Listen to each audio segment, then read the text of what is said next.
Hello and welcome to The Working Songwriter, the show where today's best songwriters come together and talk shop. I'm your host, Joe Pug. Each episode here, we're going to meet a distinguished guest and ask them to go deep on their inspiration, on their writing process, on the general ups and downs of making a life in the arts. So, whether you're a grizzled veteran, collecting mailbox money on an island in the sun somewhere, or otherwise a frustrated genius scratching out verses on the back of company letterhead, this is your show. Because ultimately, it is what every writer seeks most, an ironclad excuse to put off actually writing.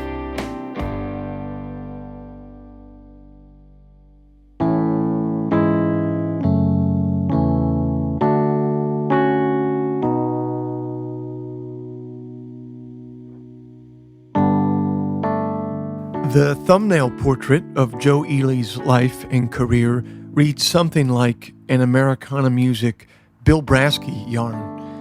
Born in 1947 in Amarillo, Texas, and raised in Lubbock, he began playing in West Texas clubs at the ripe old age of 14. When Jerry Jeff Walker passed his demo tape along to the powers that were, at the time, in Nashville, he was signed to MCA Records. He's a founding member alongside Jimmy Dale Gilmore and Butch Hancock of the Flatlanders. He was a tour mate and friend of Joe Strummer and The Clash. He once picked up an, at the time unknown, hitchhiking Townes Van Zandt, who at the end of the ride passed along a vinyl pressing of his first album. Along with Dwight Yoakam, John Prine, James McMurtry, and John Mellencamp, he was a part of the early 90s supergroup The Buzzing Cousins. In 1998, he won a Grammy alongside Flaco Jimenez and David Hidalgo for their project Los Super 7. He counts Bruce Springsteen as one of his most ardent fans and has even enlisted the boss to sing backing vocals for him in the studio. Most recently, he joined the ranks of Willie Nelson and Billy Joe Shaver when the legislature named him the 2016 Texas State Musician.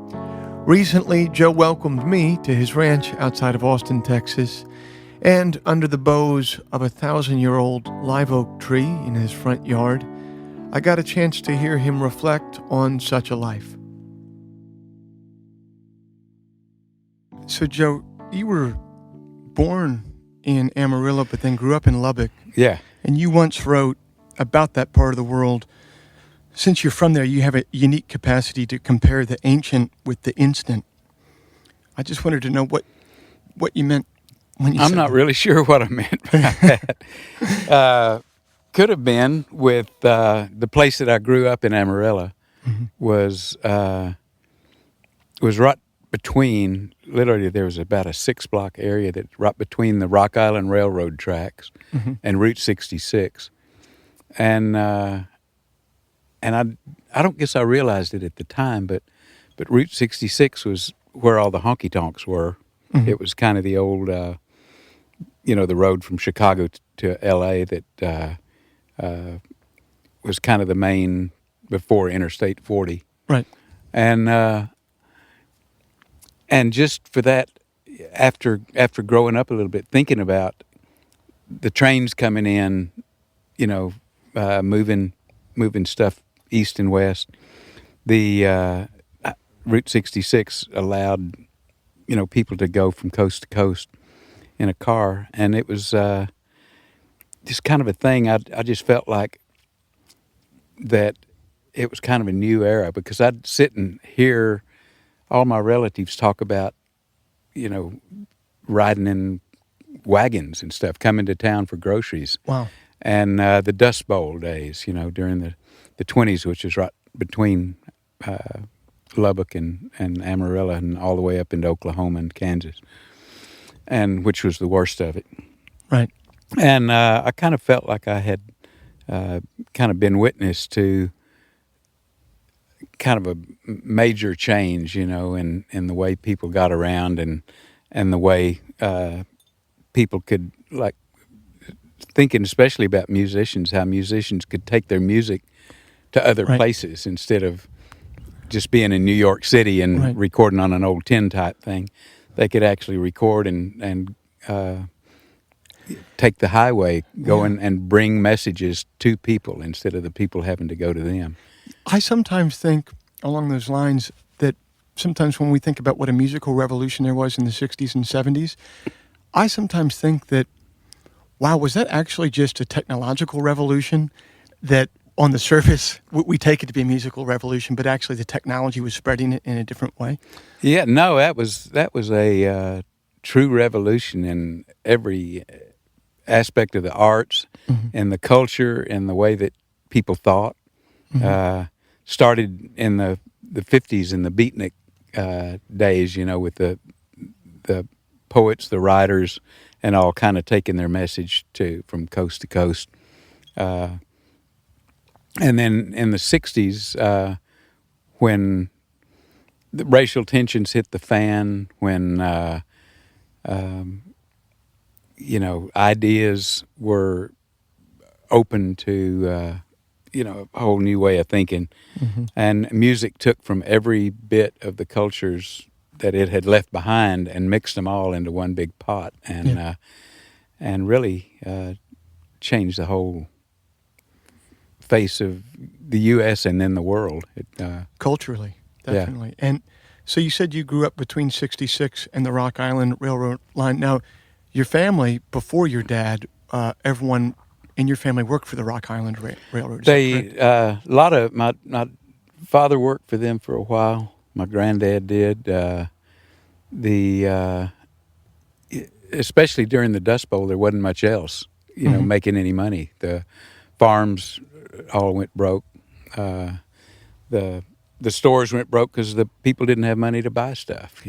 Were you ever going to be in line to put on a porter's cap or an engineer's cap and jump? I probably would have been glad to do that.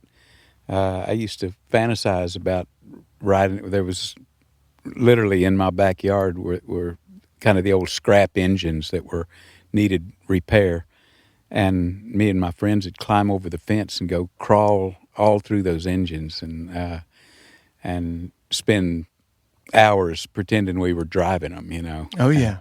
And it was just this kind of paradise of broken down locomotives right behind the house that just opened up a kind of a childhood imagination of, where you might take it, and I think that might be between my family having roots in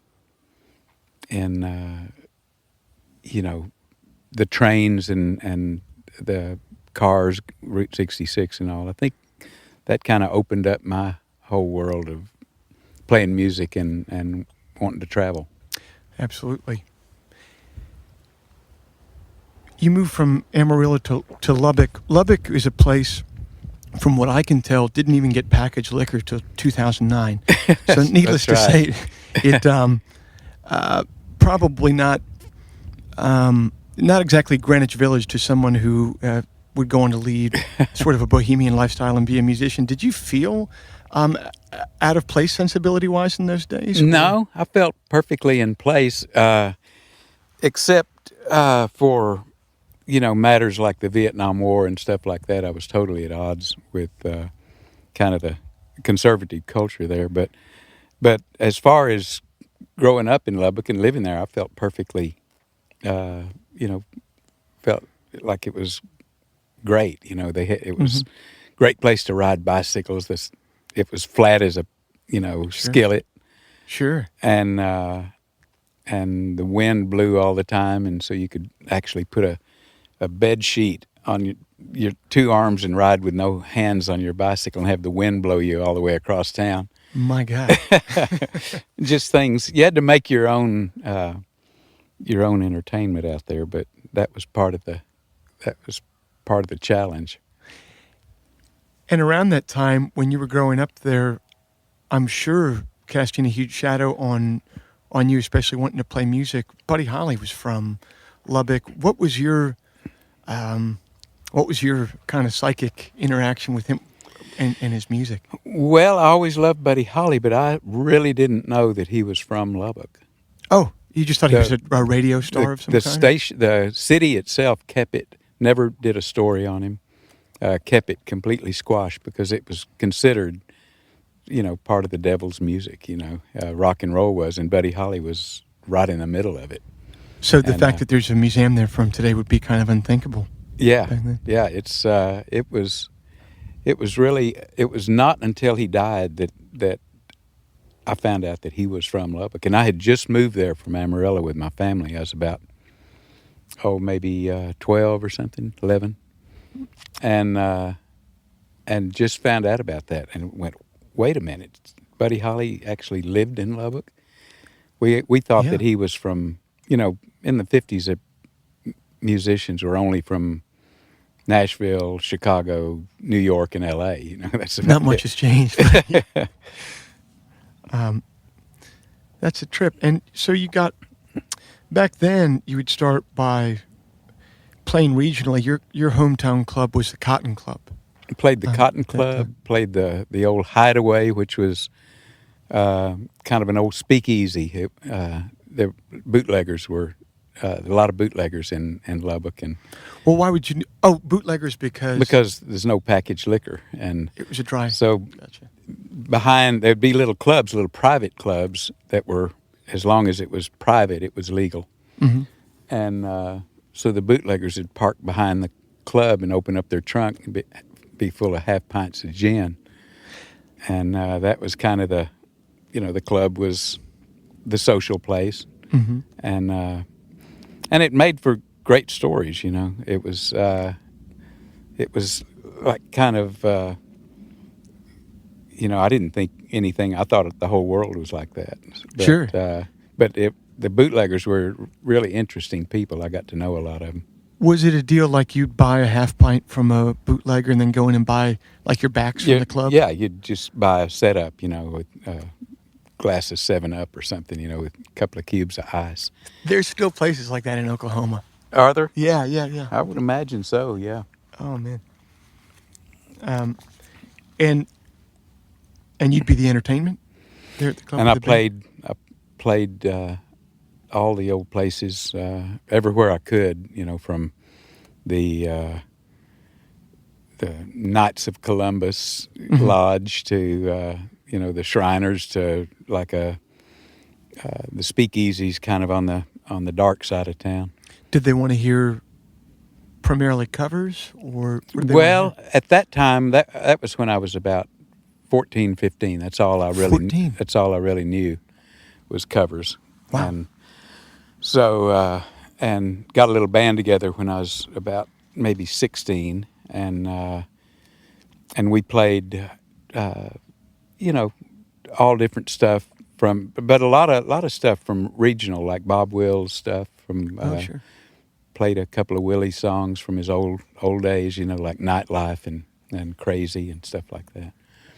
And so we just kind of, and then we had just recently started hearing 346 miles away in Del Rio, Texas, was a guy named Wolfman Jack that had a show at night, and the radio tower was on the Mexican side of the Rio Grande. Yeah. And it broadcast 100,000 watts, and because there's no regulation in Mexico. And it went all the way to Mexico City, to New Orleans, to Denver, to L.A. if the weather was right. And Wolfman Jack was the first guy that played the blues, and so me and my band would go sit out in the cotton field. We'd have somebody buy us a 6-pack and sit out in the cotton field and listen to Wolfman Jack all night long. And that was our entertainment. From the way hearing you describe, nobody else played Muddy Waters, Lightning Hopkins, Mance Lipscomb, all the East Texas blues guys, the Delta guys.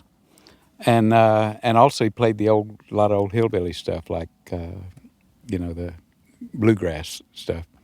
And so it was kind of, wow, this is a treat. And we'd go out there, and when a song had come up that we wanted to learn, I'd memorize the first verse. The bass player would memorize the second verse. And, we had no way of recording anything or any way of finding the songs because they weren't not in record stores.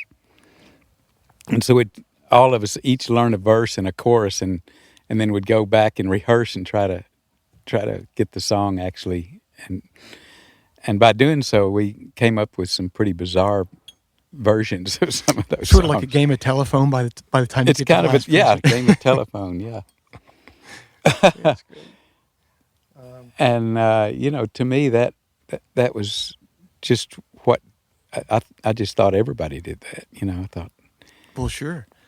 Now, I can't imagine that when you would walk into a West Texas club in the 1960s that you'd walk on stage and there was like a perfectly tuned pair of wedges for you to monitor with. No way. What did like the system? What did the setup look like in just the technical setup? Technical setup was maybe 2 microphones, those old Electro Voice silver 664s or something, and on stage no monitors, but the out front speakers were tilted in just enough to where the singer could hear just a little bit of the edge of the out front speakers. And that was it. It's unbelievable. No mics on the drums, no mic on the bass. Only the vocal had mic. And so everything was, was kind of just matched to whatever situation you were in. You didn't have a sound man. Right. You just did it yourself, The out front speakers had to be a certain volume, so the band just played according to that. And so yeah, it was actually kind of a mix yourself kind of a situation. Sure. Sure. Before we leave Lubbock, I just wanted to ask you about, that's a big cotton growing region, and I was hoping you might tell me the story of, you had an uncle that had a cotton farm. Oh, Uncle JB. Yeah. Yeah, what a character. They had a farm right outside of Lubbock, about 40 miles out of Lubbock, a place called Petersburg. And we would go there in the holidays, and, my family was working class people, and JB was just huge, rich cotton farmer. I mean, you'd have to get in a plane and fly around his land to see it all in one day. It was so big. And but JB was real character, pure, kind of from that giant period, bigger than life. And he told a mean story, and he drank a lot, he laughed a lot, he swore, he cussed, and everybody loved him, but you kind of stood back from him because you never, he was imposing. And he had these weird kind of just weird little superstitions. He never drank out of the same glass twice. So in his garage were just stacks of glasses up to the ceiling, cases of glasses that he'd drive in from Dallas or something. Yeah. And he had, just all these. He never ate vegetables. He thought people that ate vegetables with their meat and potatoes, he thought those were vegetarians. And he only ate meat and potatoes. And he was just big old, he always bought a new Cadillac every single year, brand new Cadillac Brougham. They'd only make 65 of them, and 30 of them were in West Texas in the cotton fields or the oil fields. And he usually wrecked it within 6 months. And so you'd drive from JB's house, it was about 8 or 9 miles into town. You'd drive down into town, you'd see Cadillacs upside down on both sides of the road that he'd just left. He just left them there. He just left them, go buy a new one. God, it was this, this thing that I had never witnessed in my life. And to me, being a kid, 10 or 11 years old, it was like, wow, JB is about the coolest guy I've ever met. To me, as an adult, he still sounds like the coolest guy I've ever met. He took us up in his plane one time, and he had a little Cessna 4-seater, and took us up there, and we were flying around, and sure enough, JB pulls a little sliding box, and he's got a bar built into his Cessna, and he pours himself a drink, slugs it down with one swallow, opens up the window at 180 miles an hour and throws his glass out. And, it was like, wow, did that just happen? I don't think I've ever done anything half as satisfying in my entire life. God. And then when he'd be heading back to the runway was just on a little strip of his cotton field, he'd come down and kind of buzz the tops of the houses in Petersburg just to let everybody know that he was still alive. And then he'd turn his plane sideways and fly between the grain elevators at the end of town and then go land his plane. Oh. And that was just that kind of that wild West Texas, people had come settle. His daddy had settled that area, and by settling it, the government gave him thousands of acres, and so if they planted the right crops, they did good and were rewarded, hugely. And if not, people would move into town and work in town. So it was years later. JB kind of decided his another favorite thing he loved to do was sing in the choir at the First Baptist Church. He wouldn't miss it, no matter how hungover he was on a Saturday night. Sunday morning, he would always make the choir. And somebody in the town once told me, I think it was at his funeral, said that one people came to church on Sunday and just noticed there were kind of tire tracks through all the yards on Main Street in Petersburg, and half of the mailboxes were knocked over, and just car tracks kind of weaving in and out. And he had obviously decided that he was so messed up that he had to make it to the church that night, Saturday night. And so he drove up the stairs of the church and just tipped the tip of the nose of his Cadillac on the doors of the church, and then put it in park and passed out. And so when the choir came the next morning, they would find him and slap him around, coffee him up, and put him on stage, and he'd just sing his big old baritone voice. But years later, he quit drinking and took a Harley Davidson to California and joined a gospel choir. Really? And followed the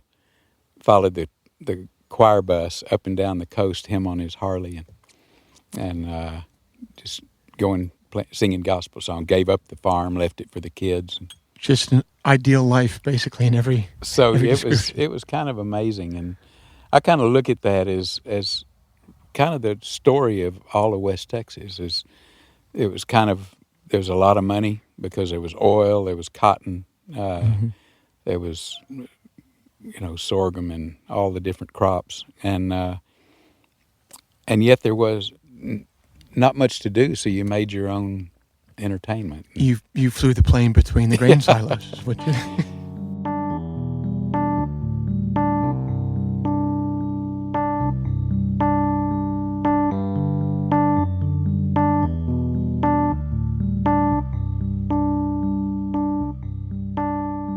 Ely's prowess and vitality as a live performer is well documented. In fact, there are few other artists that can match the trio of live records he put out over a decade in the prime of his career. If you're unfamiliar with his catalog, one of these albums would actually be a pretty good place to begin. 1990's Live at Liberty Lunch in Austin features David Grissom on lead guitar. 1987's Live in Chicago features the legendary Bobby Keys on sax. Keys, who passed away just last year, held the apocryphal distinction as the only sideman to record on sessions with the Beatles and also the Stones and also Elvis, all three. Ely's definitive live record is arguably 1980's Live Shots, with his original Lubbock, Texas lineup, among them Jesse Taylor on guitar, Lloyd Maines on pedal steel, and Ponty Bone on accordion. This album was recorded as Ely and the band were supporting The Clash in England during the legendary London Calling tour. Apparently, the only band that matters had heard Ely's album on the BBC. They attended his first show in London, took him out for a few pints at the Hope and Anchor pub afterwards, and there began a decades-long friendship. He would eventually bring The Clash over to tour the American Southwest with him, and on their classic single, Should I Stay or Should I Go, that's Joe singing the background parts in Spanish. It was a session, apparently, for which he neither asked for a fee or even signed up for royalties.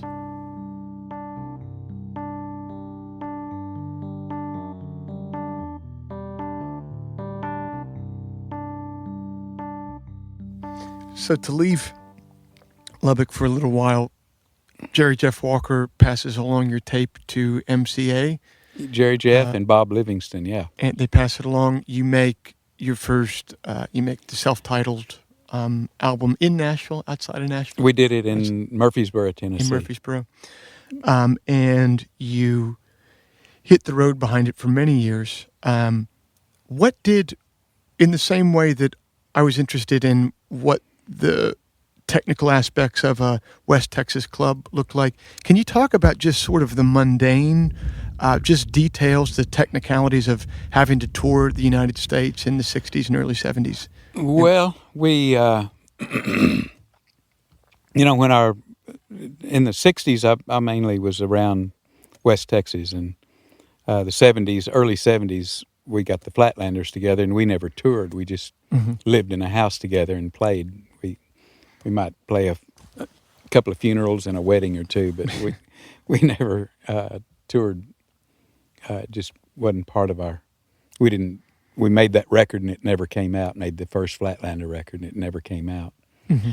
So I kind of started putting a band together in Lubbock in 74, 75. Ran into Lloyd Maines and Jesse Taylor and Ponty Bone and Rick Hewlett and Steve Keaton, a bunch of guys that I knew from just playing around town, and actually put a band together with all the songs that I had been writing, songs that Butch and Jimmy had been writing, and just kind of actually started drawing a crowd, and MCA Records showed up at the Cotton Club and said, "Let's make records," and I said, "All right, why not?" Why not? We made a couple of records, and then I bought a van and a horse trailer. The horse trailer's right over there behind me. I still have it. Wow. And hit the road, and with that band, and went coast to coast, just constantly, north, south, east, west. And went over to Europe and found that we had a huge audience in Europe. The BBC was playing those first two records. That's Joe Ely in Honky Tonk Masquerade. Honky Tonk Masquerade and the self-titled first record. And so it was kind of amazing to actually have an audience out there, and because we had so much just played to a handful. Just small little groups, friends usually. And so to actually have an audience out there that had heard your record on tape or actually owned a copy of it, that was kind of really amazing. After crossing an ocean. Yeah. I had to, pretty much the record didn't get accepted by the country radio stations, but BBC and all the European stations were just playing it constantly. And so we found ourselves going over there a lot. And that's how you first met The Clash, because they had heard you on the radio and came to one of your gigs? They had heard some of the songs on the radio, especially one of Butch's songs, She Never Spoke Spanish to Me. Sure. And then they liked all the,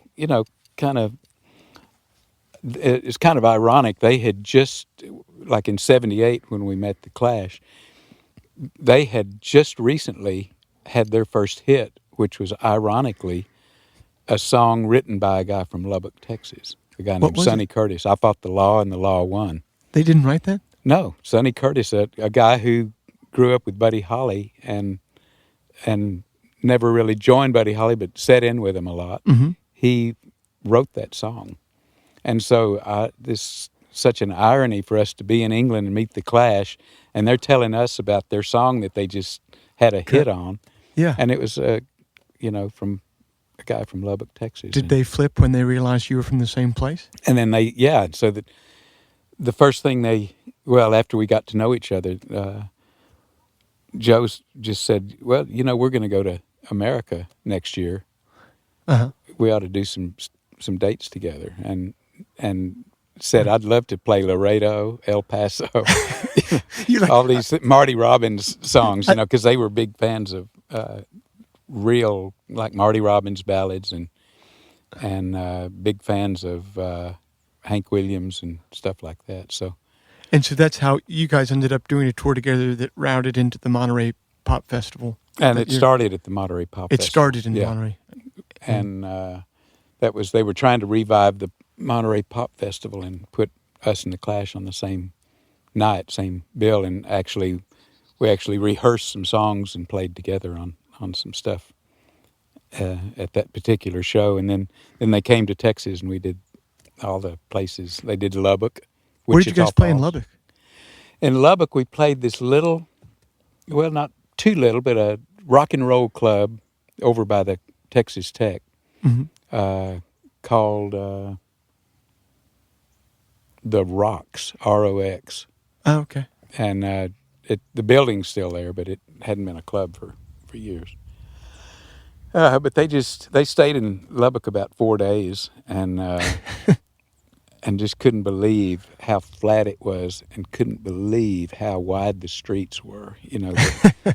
They were like, as wide as a soccer field, only there were just 2 cars a day going on them, Right, right. And how low the buildings were. Everything was just, aerodynamic, Wow. And we went out to Buddy Holly's grave and played music all night at the grave. And played I Fought the Law about 4 or 5 times. Wow. And it was real interesting to go across the ocean and run into a band that had just recorded a song from your hometown. It sounds like a cosmic, you tend to, that's a funny thing, sometimes you kind of draw people towards yourself when you see the world in the same way. Yeah, it's, we liked a lot of the same music, and some of the same poets like Garcia Lorca, a Spanish poet that me and Joe really liked. That we had planned on going down to Mexico and recording, putting a band together, a Mexican band together, and recording some songs kind of in the same vein as Garcia Lorca. Unfortunately, never got to do that. Joe died before we could do that. Oh. So. You once described being on the road as this: part of me is hanging from a ceiling, hoping that a miracle will fall out of my pockets. A lot of these quotes of yours, I'm sure, are news to you, but I've been clocking you, so don't worry.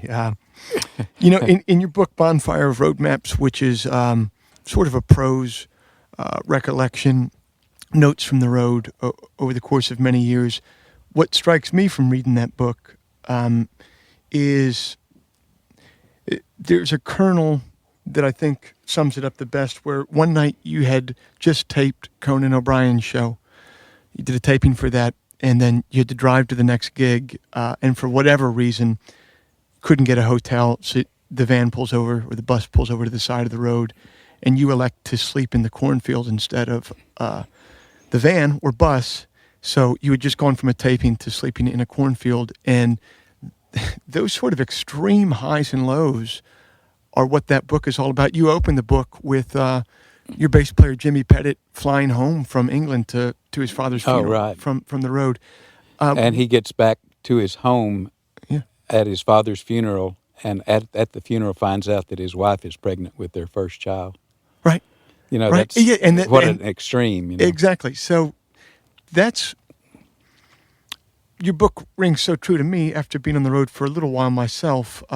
What do you think is so attractive about those highs and lows, and why do you think the life of being a musician or traveling so much lends itself to that?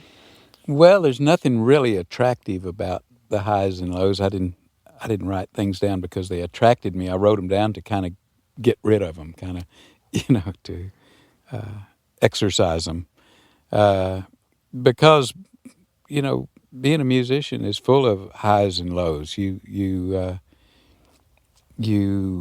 have to give and take so much because some things you're in charge of, but other things you're not.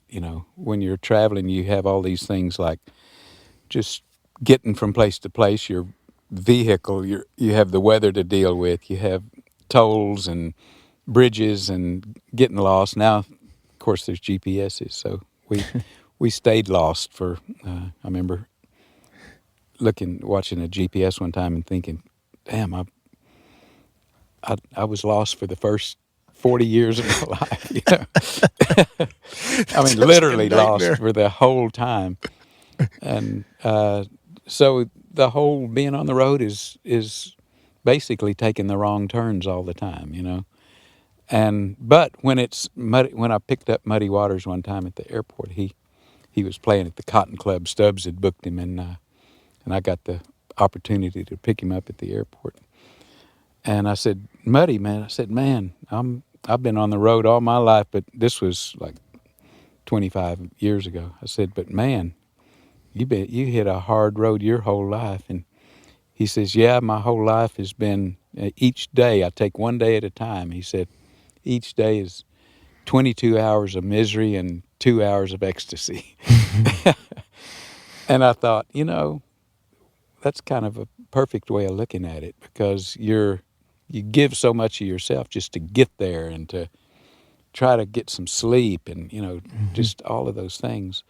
And then when you're playing and the song is working, it's like, wow, that's why I'm here, because the song's working, and it's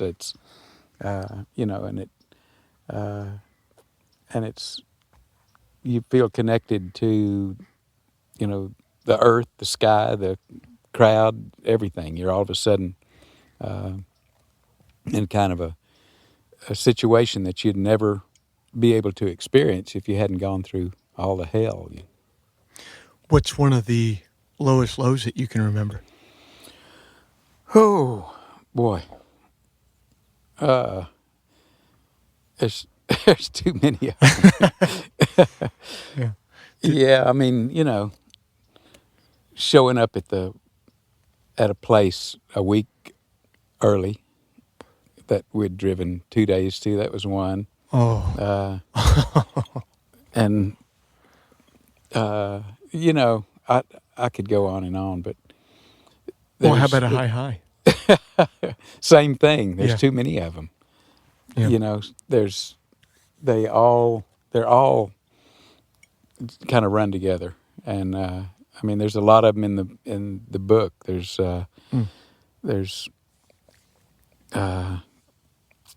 some are connected to touring, and some were kind of self-inflicted. I used to go out before I had a fully working band together. Used to go out and jump freight trains and stuff and just see where they went. Mm-hmm.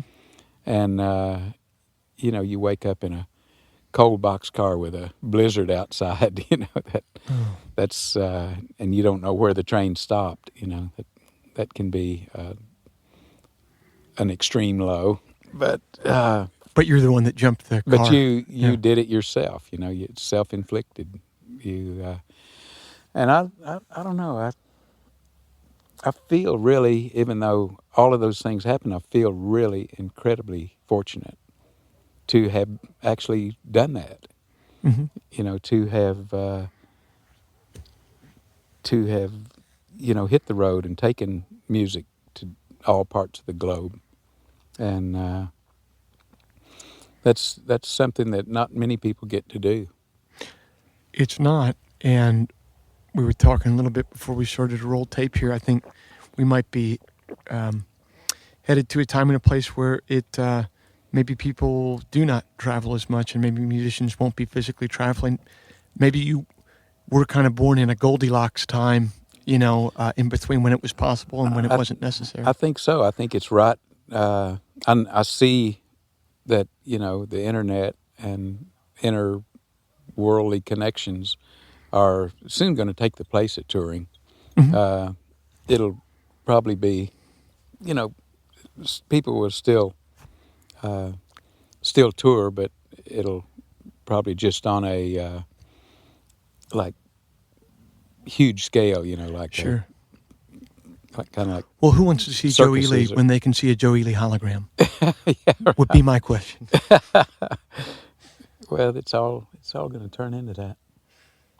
But they wouldn't get the chance. For example, in Bonfire of Roadmaps, maybe you could tell me if I couldn't tell if this was hyperbole or if it was a true thing of when you were touring Sweden and you randomly met the King of Sweden.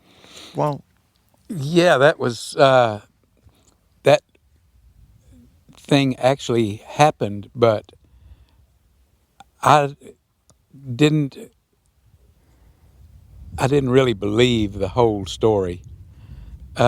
Yourself? Myself. Okay. Until I went back to Sweden like 20 years later and was talking to a journalist about, I guess that was, 10 years ago when the book first came out. Mm-hmm. And he said that the King of Sweden was a hellraiser and that he liked to go out to gigs and liked to drive around in his, I forget what kind of car he had. And so this guy that I just kind of blew off, went, in the book I kind of did it tongue-in-cheek, but this journalist said that I could have actually, because he was over by the in Oslo by the king's place talking to some people. Mm-hmm. And so I really don't know. That's still a big mystery. Oh, so you were saying that you kind of blew off? I just kind of thought he was putting me on. Right. And now when I talk to this journalist, I think it could have been him. Could have been, yeah. It could have been him passing you the flask of vodka. I put it in the book just kind of like a tongue-in-cheek thing. And then, I really don't know. So there's a lot of stuff in the book that I kind of took something that was hinted at and just wrote it down as a part of, it was not, I wasn't on a fact-finding mission when I was writing that book. Well, sure.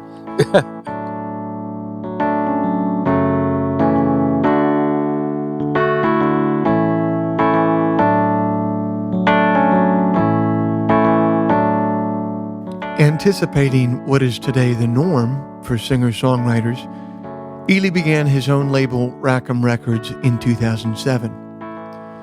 And while that places him a few years ahead of the curve business-wise, he actually anticipated a current sea change in music production by decades.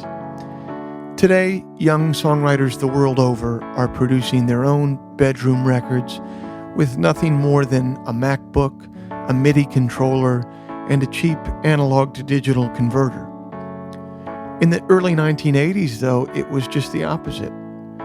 Recording budgets were reaching their apex, and every city in the country had its share of fully staffed studios replete with massive consoles and tape machines and 15-foot ceiling drum rooms.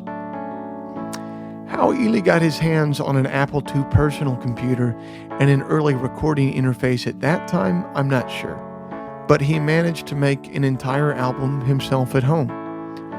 MCA, of course, declined to release it, and the orphaned songs became 1984's studio-recorded High Res. But just a few years ago, he released his original vision for the album entitled B484, and there, you can hear what a bedroom record would have sounded like 30 years ago.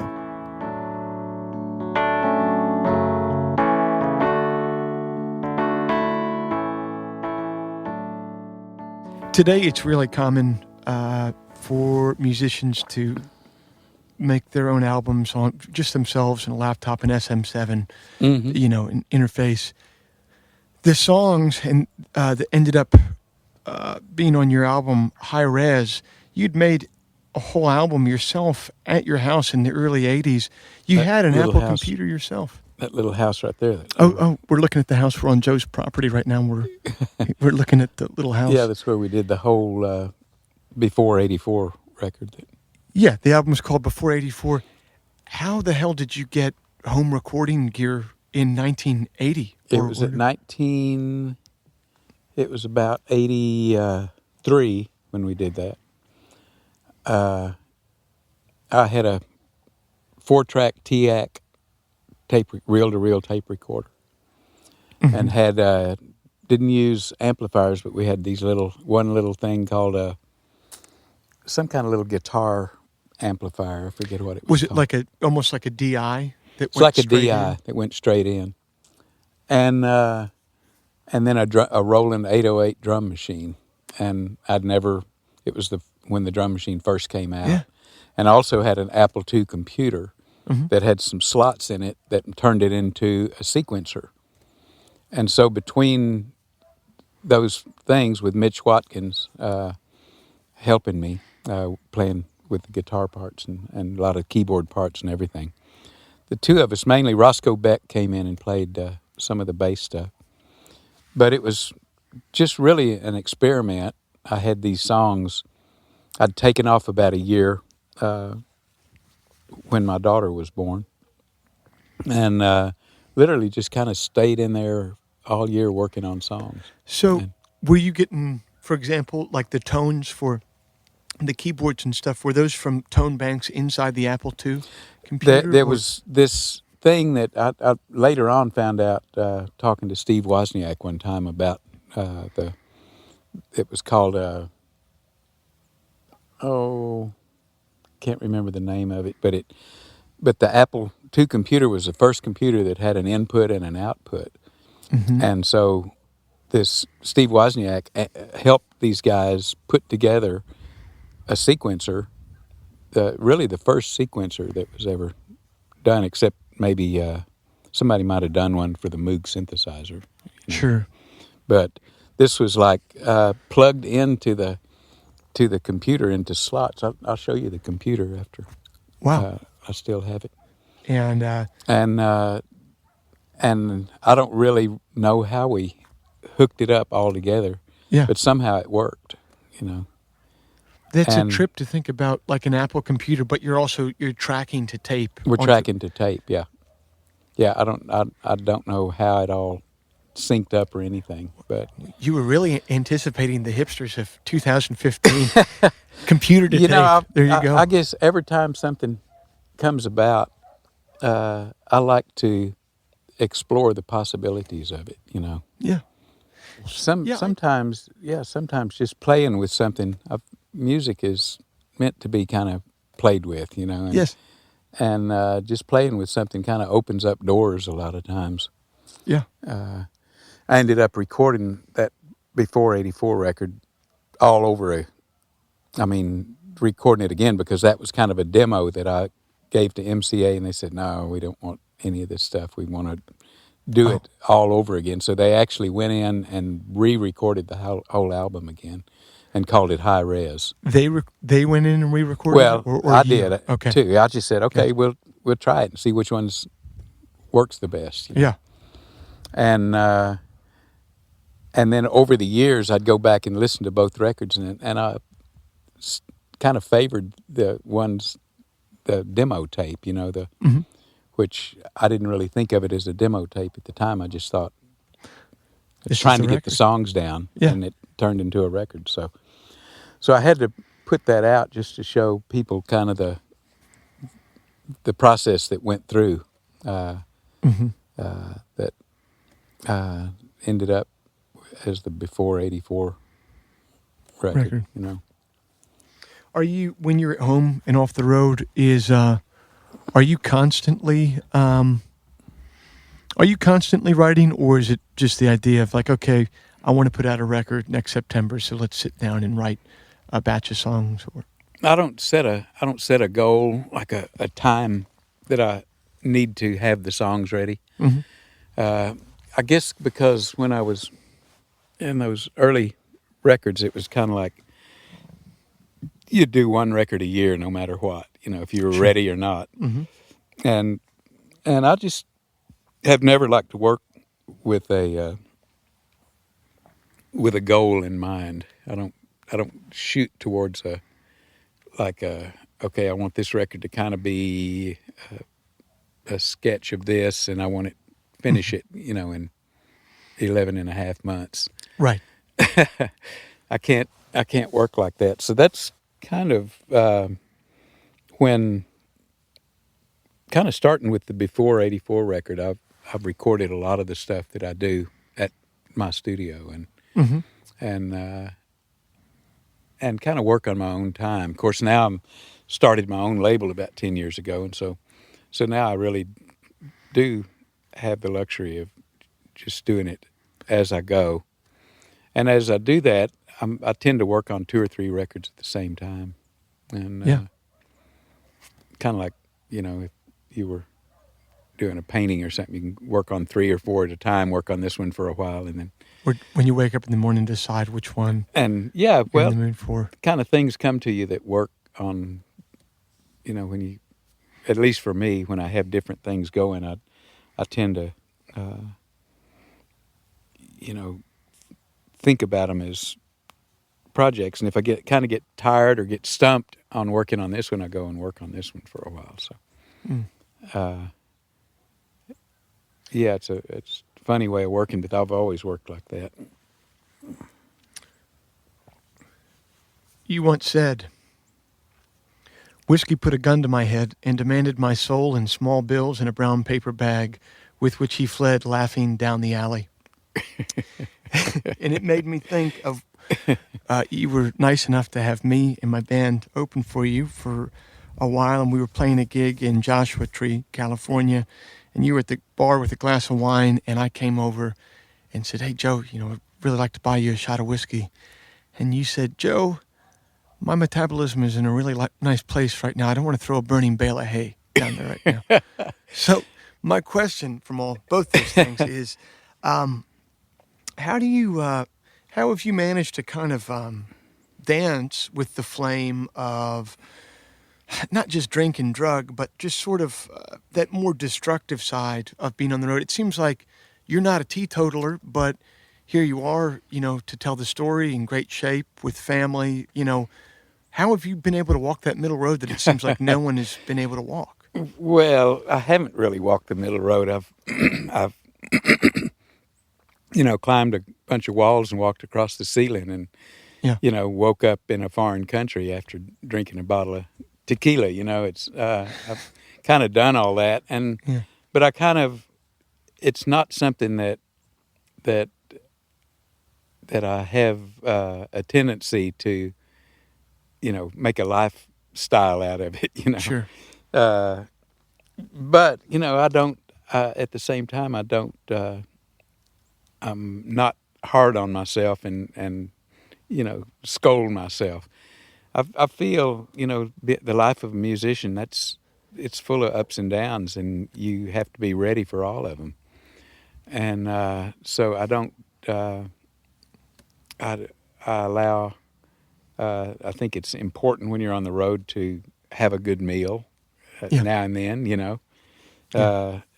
And so I like to. Keep somewhat, keep everything somewhat with the reins pulled, but at the same time, let it go when it's time. Let the horses run. Yeah, let the horses cut them loose. This year, you were named.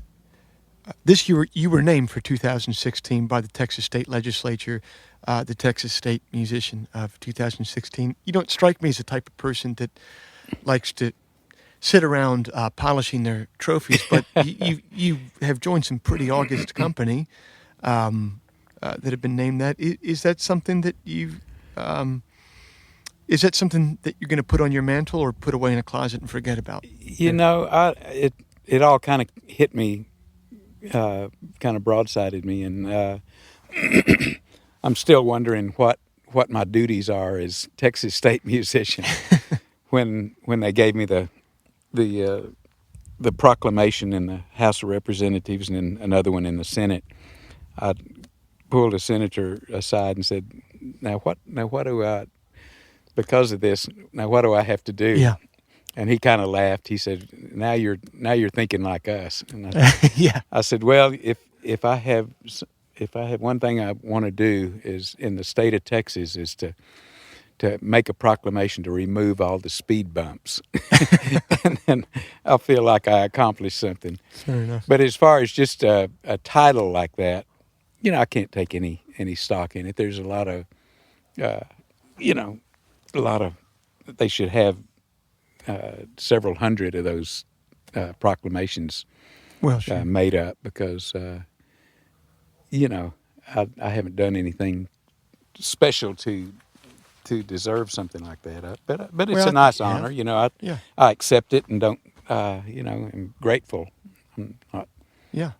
but, I don't quite know what it means. Sure. And finally, I'll leave you with this. This is the last one of your own quotes I'll come back to bite you with today. One of my favorite lines from Bonfire of Roadmaps, which when I read it, it felt like I'd read it hundreds of times before, so I started to research it to find out who had originally coined it. It's you had coined this. Every man becomes the road that he takes. So in your mind, looking back, what is the road that you have taken from Lubbock to here, and who are you now? Who did it make you become? Well, I guess I kind of sung my way out of Lubbock, hit the road. I didn't have anything that was holding me there, and I had, in reading Kerouac books and Henry Miller and people who were kind of travelers, poets and from the people that I knew there, I really wanted to go out and see what was on the other side of the horizon. And Lubbock has such a flat horizon that it's opens up your imagination on what's on the other side of it. And so I just set a course, and all along the way just tried to document it, either with a song or a sketch or a journal or a novel. Just tried to find the essence of it, and so in that I feel like I've had a real interesting journey and discovered that, like when Tom T. Hall told me one time, he said some people can walk around the block, and some people can walk around the block and not see anything, and others can walk around the same block and see the whole world. And so it was kind of like, I guess I learned from all the travel and all of the people that I met, that I really didn't have to go anywhere at all to have a life that was full. But in doing so, I brought experiences that I can share and have them, written down, recorded, and all, and I can share them with other future gypsies, that like yourself, and and that's something to have a story to tell, I thank you from the bottom of my heart for sitting down with us today. Well, thank you for your contribution to it all, and we're all in all in the same place. It's just we're just a little different time zones. You got it. Thank you, Joe.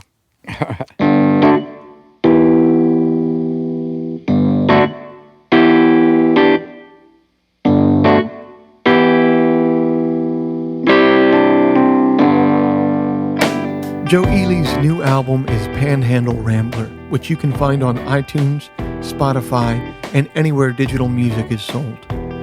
If you enjoyed our inaugural episode, it would help a great deal if you took a moment and wrote a review over in the iTunes store.